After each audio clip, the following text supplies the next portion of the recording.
There are common mistakes that people make that cause their applications for a visit or visa to be denied. First, let's talk about a general overview of the online or electronic application form to apply for your visa. You must first submit a completed DS-160 form, which is the application that your visit or visa will help you prepare. This form asks for information from your passport, dates of previous travel to the United States or elsewhere, work experience, family ties information, and educational history. You will also need to provide usernames for the social media accounts you used in the past 5 years. Be sure to fill out all this information as truthfully as possible.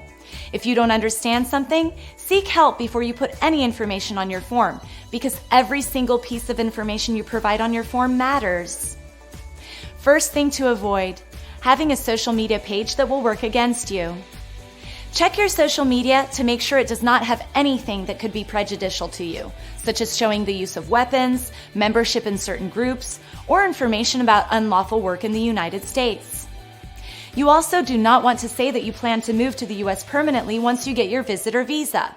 The purpose of the visa is for a visit, not to move to the U.S. You won't know whether or not they check your social media page, but if they do, what will they find out about you? Second thing to avoid, errors in your application. When you fill out your DS-160 form, you must pay attention to details to avoid making errors.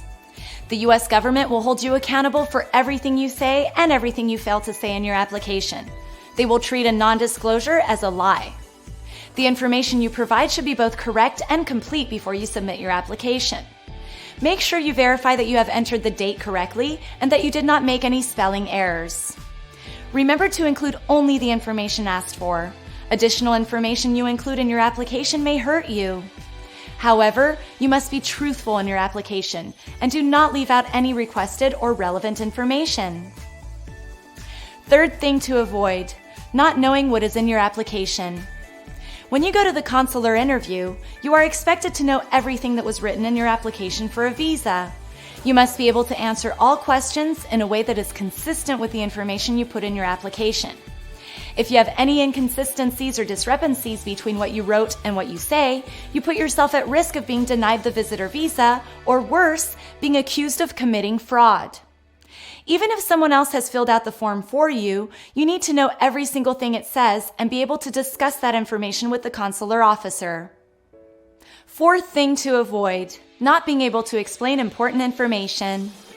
If you are not working, you need to be able to explain why you aren't working and how you will support yourself in the United States.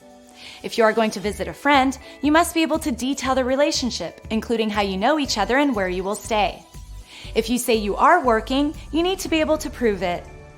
Note that submitting fake documents can negatively affect you for the rest of your life with the U.S. immigration, so don't do it.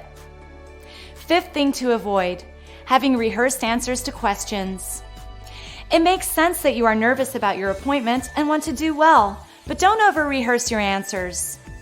Many people go online to find sample interview questions so they can script their responses ahead of time and give the prepared speech when the consular officer asks a question. This is a big mistake because it is unlikely the consular officer will ask a question exactly as you've seen it online. If they do not ask it exactly as you practiced it, or they ask completely different questions, you will get nervous and may sound as if you are lying when you aren't. Don't be a robot. Know your information on your form. Be able to explain anything that the consular officer needs to know and speak without sounding overly rehearsed. Sixth thing to avoid, over-explaining. The consular interview is not a confessional, and it is not a place to give a report on your entire life. Instead, answer only the questions that are asked. Don't provide more information than is requested. Give the shortest answer possible to the question being asked while still providing the needed information.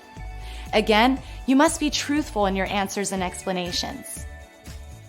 Seventh thing to avoid, inconsistency. You must be consistent in your answers across your DS-160 form and the interview. The information you provide needs to be exactly the same.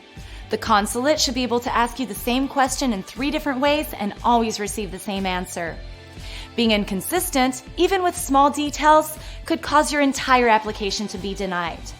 You must be able to tell the same information over and over again in the same consistent fashion. Avoiding these common errors will help your application process and interview go much more smoothly.